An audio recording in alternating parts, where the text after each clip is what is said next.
we're in a group. We're actually covering Viking Ocean tips and questions and answers with him. So we can actually cover some of your Viking questions about ocean cruising. So we'll get Michael in here. All right, stand by for Michael. Hi, Michael. Welcome back.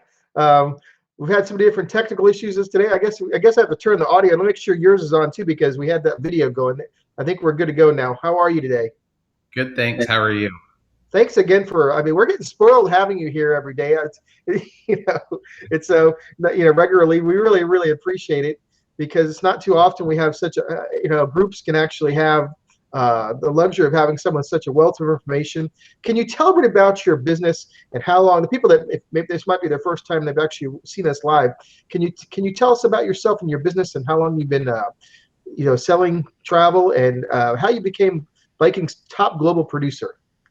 Yeah, so I've been in the business for 18 years, and just really got into it because I love travel and specifically love cruising. So I've been on over 150 cruises. I stopped counting at 150. So have a lot of experience with the different lines, 18 plus cruises with Viking. So and 5 years ago was named their global top producer, and have maintained that status, meaning I sell more Viking than any other agent in the world for them for 5 years in a row. So very proud of that, and really have developed some great relationships with my clients because of that. That is so incredible. And thank you again for being here. And I know we have a list of some of the top questions that you get from your clients, and that we even see on the group here. So we're gonna go over those step by step. And for those following home, you'll see the question show up just like on the bottom of your screen here too. So we'll go to that right now. Let's see. John, and I just want to say I thought that video was really great. The video you made before, it really, makes me want to go on a cruise. As much as I miss being able to travel the past few months, it just makes me want to go even more. So I think it's a success cake from Namson's. I think that just makes me want to be there. Yes, the success cake. That's actually one of the things I was going to mention. So you were on the same page here, and I never got a chance to. Is it the soup there? I'm not. Is it the? I don't want to mess up the type of it. There's a certain soup they have. Is it? But there's I was told I had to have the soup. Yeah, I'm not fond of soup, so for some reason I don't remember that. So maybe someone, if you know what soup we're talking about, please write it in the chat below here. That's our first thing here. This is all the interactivity. It's about being live, which we very much are. Please write your comments below. Please give us permission so we can actually see who's writing the question. You only have to do it once. It's nothing bad or anything like that. I wouldn't do that to the group. Just do that it's just a permission issue with Facebook. So our first question is, let's see. What's different about Viking Ocean cruise ships than some of the other lines that the people consider? Yeah, I think, right off the top, the first thing that most people are going to see that's different is that it's smaller, smaller number of passengers, 935 passengers.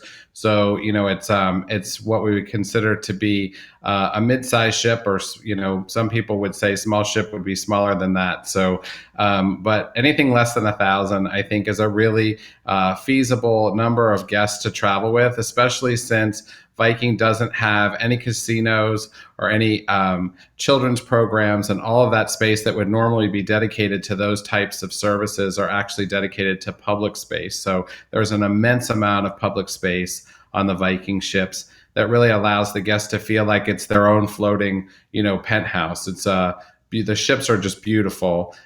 So I think, one of the biggest differences you're going to see is that, the no casino thing, no smoking, no children under 18. Those are all the things that really appeal to the market that want to travel with Viking. So that's some of the biggest differences. That and the inclusion. So there's really nobody else in the industry that offers the inclusions that they offer. You can, go to luxury and have everything included, but not necessarily everybody wants to have everything included. So like on a Regent or a Crystal ship, they include all beverages, all alcohol, but you're also including that in the cost of the trip. So with Viking, just including an included excursion in every port, beer and wine with lunch and dinner, there's not a lot of incidentals to pay for. Wi-Fi is included, all the specialty dining is included, bottled water is included. So there's not a lot of nickel and diming. And I think that a lot of people really enjoy that part of it. So that would probably be the biggest difference. Yeah. So like you were saying, there's a lot of things included. We said beer and wine and full room service 24 hours a day. I mean, some lines for that. And also tours. Did you cover that? Yeah, so there's an included tour in every port. Everybody's entitled to the included tour, and going to even the room service thing on the mass market lines. Only there are some categories that don't get breakfast. Some do get breakfast. On Viking, everybody's entitled to a really extensive, full service, in-room dining menu. So it's a little bit different. They definitely don't skimp on the service either. So the things that are included, as I mentioned, beer and wine with lunch and dinner, complimentary internet, complimentary bottled water, all of those things. The things that are not going to be included, there are going to be some optional excursions that are not included. And while the spa is included, the use of the thalassotherapy pools, the heated beds, all of that stuff, the snow room, all of that's included. But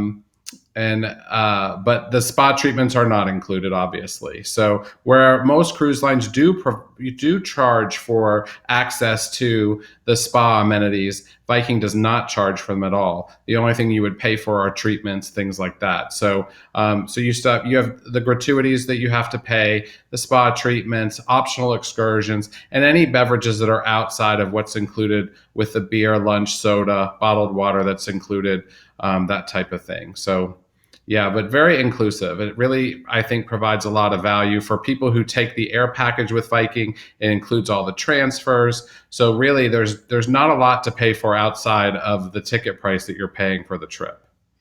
And the transfers are just phenomenal. Yeah, so the transfers are scaled, what I refer to as scaled group transfers. So if there's 4 couples on your flight, there'll be 4 couples, on those transfers, that type of thing. But you're not sitting around waiting for, other flights to come in to get to the ship. The transfer sometimes could be as few as 4 guests and as many as 50. So it just depends on the flights.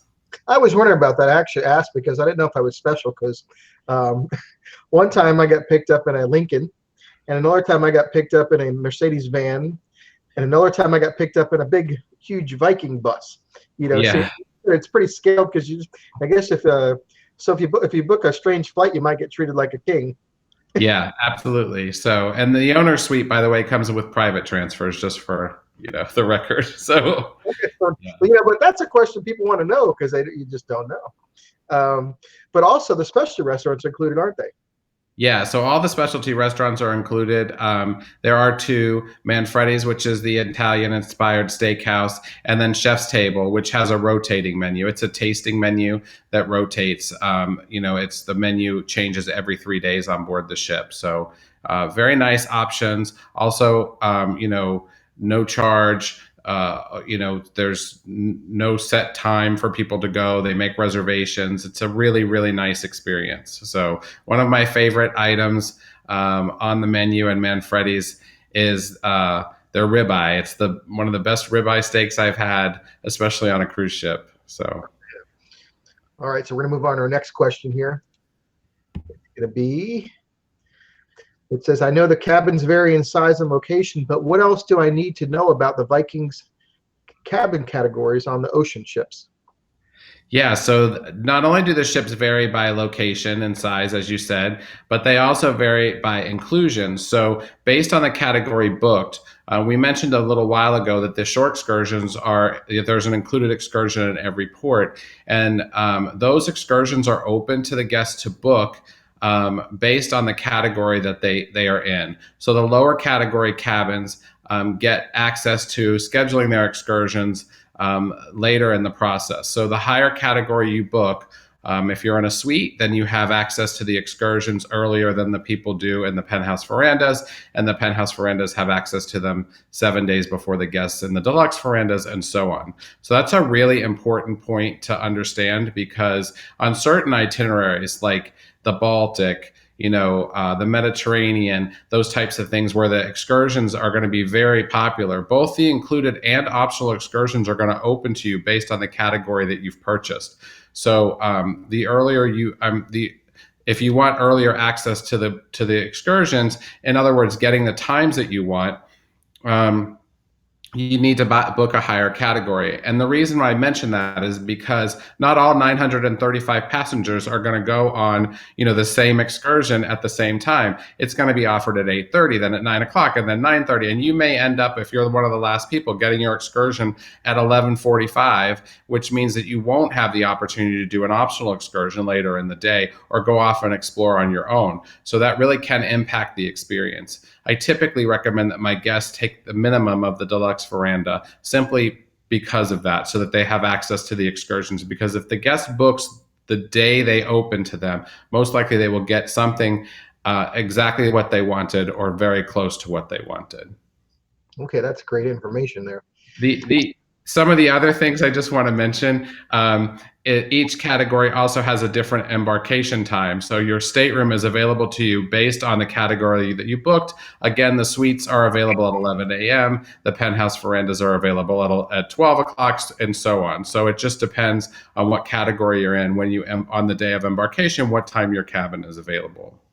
That's good stuff. Good to know, because people really do care about that. You don't need to look too far in our group to see that people really do care about the little things. Everything from the all those little fine details make a difference. So it's good to know that. Absolutely. So our next question is, and here's another detailed question, is what's the difference between category V or category V and DV? Look pretty much the same. What's the difference between them? I guess the category V veranda and the deluxe veranda. What's the big difference there? Yeah, so there is a significant difference between the two. While they're both the same size, the cabins are both the same size and have the same layout.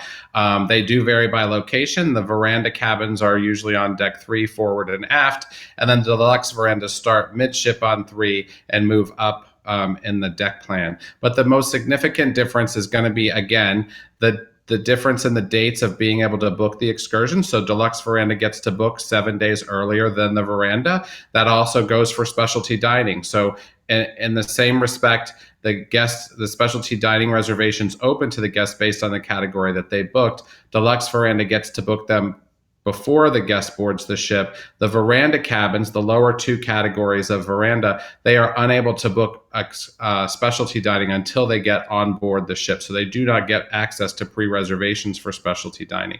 The other difference is that the deluxe veranda includes access to the non-alcoholic beverages and snacks in the minibar that are replenished daily. The verandas do not include that as an amenity. And the deluxe verandas include a pod-style coffee maker in the room. The deluxe verandas do not. The standard veranda cabins do not include that pod-style coffee maker. That's more good. I tell you, I didn't know all these things. I'm learning. I didn't. Believe it or not, I have clients that make their decision based on the fact that there's a pod-style coffee maker in the room. Some people just really want to have that access that quickly in the morning, as opposed to ordering room service. Well, those rooms, on the river and the ocean, they really are so nice and relaxing that sometimes you just don't want to leave, and you don't want to be bothered to call anything. Just like I said, get your coffee right there. Don't have to wait for anybody. Exactly. A nice luxury. So we've got more questions.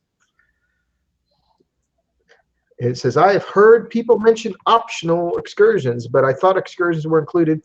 Michael, can you explain that to everyone? Sure. So Viking includes an included excursion in every port, which means that there's a predetermined excursion that is included for every guest. So all the guests on board the ship will have access to the same included excursion the day that they're in Rome, for example. So, and then there are optional excursions that they can use to fill in or change the included excursion. Most of the time, the optional excursion will include some of the components of the included excursion, so the guest doesn't miss that experience, or the pricing is adjusted because of the included excursion. In other words, an excursion that might sell for $180 $50 a person, because the guest might be giving up the included excursion. Viking would sell that excursion for a little bit less because of that. If that particular optional excursion does not include, the experience that's with the included excursion. So the optional excursions are also really, really popular on specific itineraries, especially like the Baltic.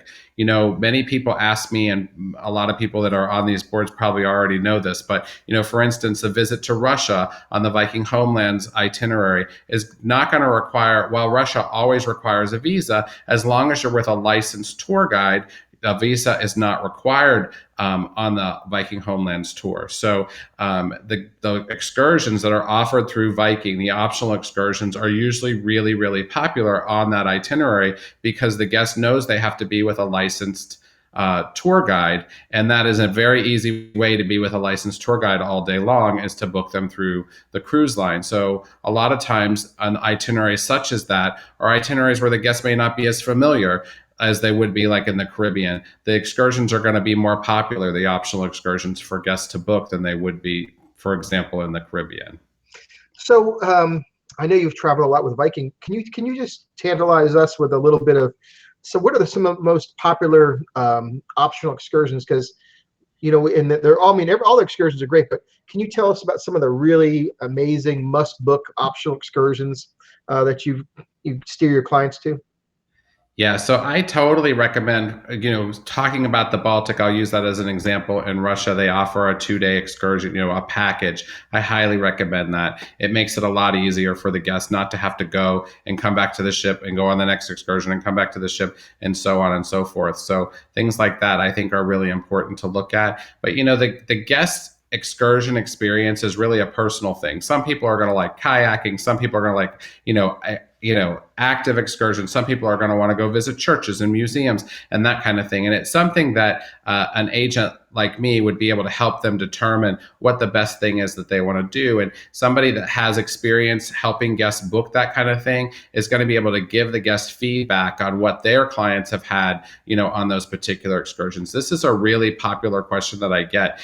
Tell me what I should be doing in each one of these ports. And what I try to do is help the guest, lead them through the process of finding out exactly what appeals to them, and then sharing with them the experiences I have had or my clients have had on certain excursions to help them choose what's really the best fit for them. So, but Viking definitely offers a lot of unique experiences. So it's definitely something that you'd want to have some input on. Okay. Going on our next question here. Once again, we see you all in the room, the chat room.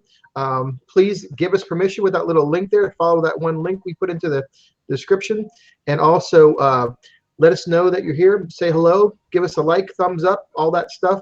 And ask your questions below right there. If you ask them, we'll respond to them. We're waiting for them now. We're going to, right after all these questions here that we're going through about the Viking Ocean, we're going to answer your questions. So give us something to look at here. We appreciate it. Thank you all for being here. So on to our next question here.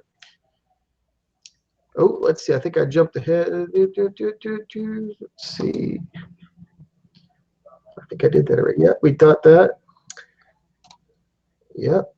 So we're getting on to these other questions here, Michael. What's your favorite restaurant on board and why?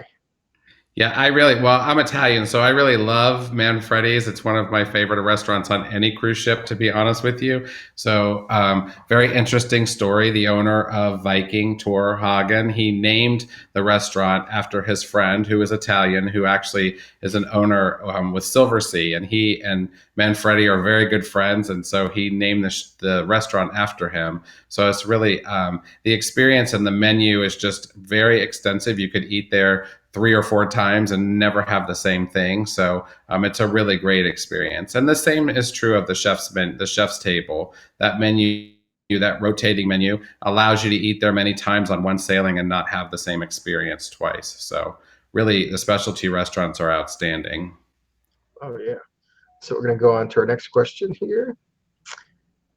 What is your favorite category on board and why?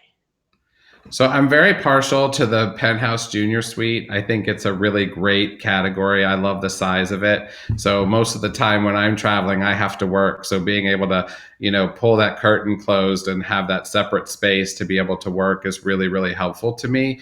And it gives you access to the specialty dining and the shore excursions earlier than most. I really love the location of the Penthouse Junior Suites on deck 7 or 8 just because of the proximity to the Explorers Lounge.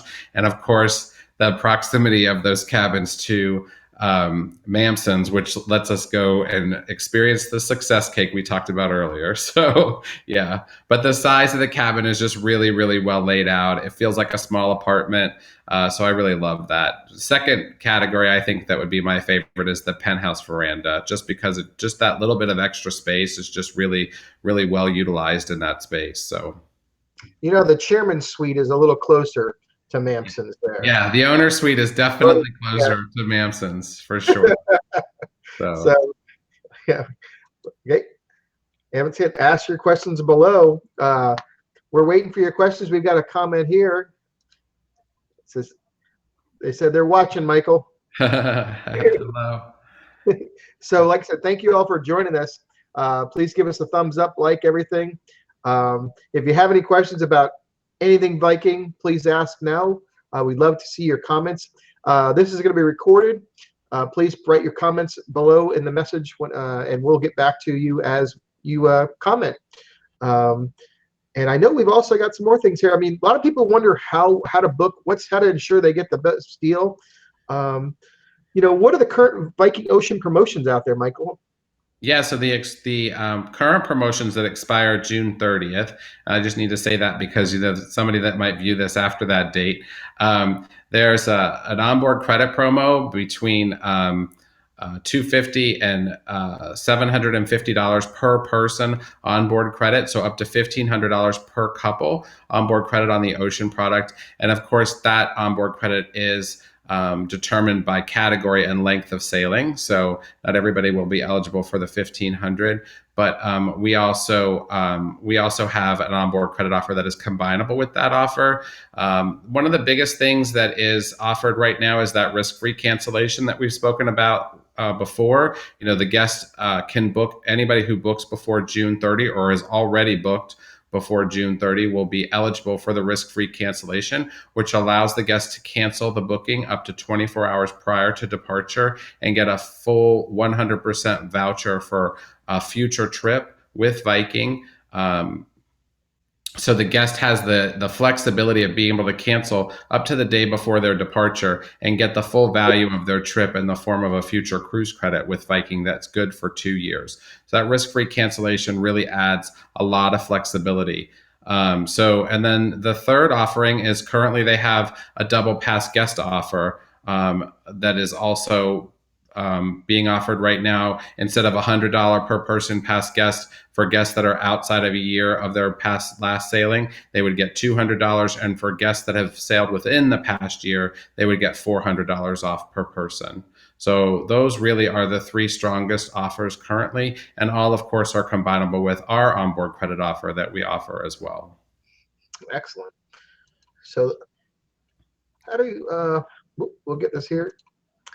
So how do I ensure I get the best price in the promotions? I mean, that everybody wants to know how to get the best. I mean, people promise a lot, but how can someone actually ensure it with?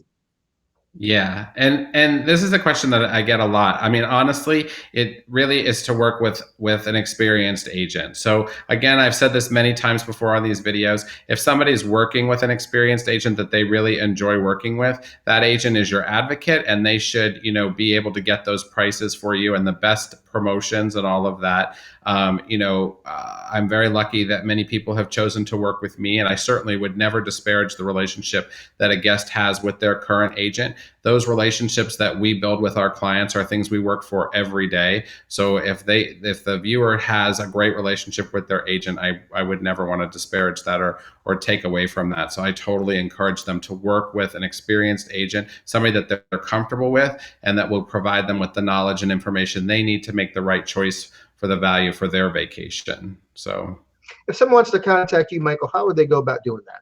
So they can reach me at michael@planmycruise.com. That's Michael at planmycruise.com, or on our 800 number, which is 800-913-7245. And, I make myself very available to my clients. Those people that are on these boards now know that work with me currently know that I make myself available in the evenings, on the weekends. Whenever somebody needs help, I'm here to assist them. So I would appreciate the opportunity to help anybody that's interested in making sure they get the best value. Okay, I put it down below there from our past. We've had things. If you'd like to consult with Michael, it's going to be free, no cost, no obligation. I know this sounds like an infomercial, but you can contact Michael, and he's here to help you if you, I know there's been cancellations. Things might happen in the future. We don't really know. We're still in that state of with cruise travel where we just don't know. But with so much going on with your Viking cruises, please feel free to contact Michael. There's no obligation, no hard sell or anything like that. You can contact him by email or by telephone. His information is also here. I'll put it up at the end of this live stream, and we'll go out with that. But we actually have a question, Michael. So if you're still watching, I see plenty of people here watching us. Thank you for sticking around. Once again, either recorded or afterwards, ask your questions. And so the question is, we'll make this go off here, is what is storage like in that DV cabin category? Yeah, so I mean, Viking is really, really innovative in the way that they design their cabins, and there are drawers, plenty of drawer space and hanging space in the closet. But in the desk they have, a storage area for makeup, and at the nightstands they have USB ports and drawers for, things you need to keep by the bed. There's plenty of storage in the cabin. Actually, even in the bathroom, there are drawers and cabinets to store things in. So there's plenty of space for storage for a reasonable cruise in the deluxe Veranda. I would suggest that if somebody is taking an extended period, like one of the grand voyages or a world voyage, that they would take a larger cabin, because that obviously would require a little bit more storage. A cruise of 54 or 104 or 134 days, something like that. So. All right, well, we've covered a lot, the Viking Ocean cruise questions, and we really appreciate you being here. Do you have anything we didn't cover? I know we covered a lot, but is there something we didn't cover today, Michael? Yeah, I mean, I think we covered a lot of stuff, and I really love doing these and answering people's questions. It's my favorite thing. So, I hope that we can do some more in the future with other topics. But yeah, we'd love to have more questions the next time. And, whatever I can do to assist, I certainly would be happy to help anybody that's interested or is looking for some direction. Well, we really appreciate you being here. I'm going to put up your graphic here, and so people can contact you. Once again, everybody, please contact Michael. There's no obligation. Just give him a call, write him an email, write your comment below, and we'll do our best to answer it. And thank you all for being here. And we're going to have some future topics about all different parts of Viking, the Viking cruise experience. Once again, Michael, thanks again for being here. You have a wonderful night. No, thank you too, John. And I hope everybody has a great week. Thank you so much for having me. Okay, like I said, thank you all again, and have a wonderful night. We're going to put out this graphic, and thank you again. Thank you. Bye-bye.